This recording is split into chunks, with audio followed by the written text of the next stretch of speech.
kalau buat kerana Allah, kita lah manusia paling bahagia. Penatnya hilang. Kalau pun penat dapat pahala calon syurga. Aku masak kerana Allah, ya Allah, bagi dia sedap je lah. Sebab itu orang dulu campak-campak je. Allah, mak-mak kita dulu masak bubuh apa, mak sedap berbenar. Campak asal garam je.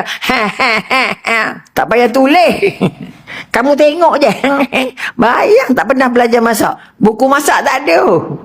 Tapi apa yang dimasak, ya karim sedapnya. Kerana apa? Dijaga niatnya, dijaga hatinya, dijaga ibadahnya. Tangan tak ada dosa, otak tak kotor, lidah tak kotor, hati tak kotor. Kita masak sikit penat, tahu tak? Makan je lah. Dah makan, dah masak, orang dah masak tu pun tak kerti nak makan sekali lagi. Loh, padahal dah masak dah. Nak suruh makan sikit perut.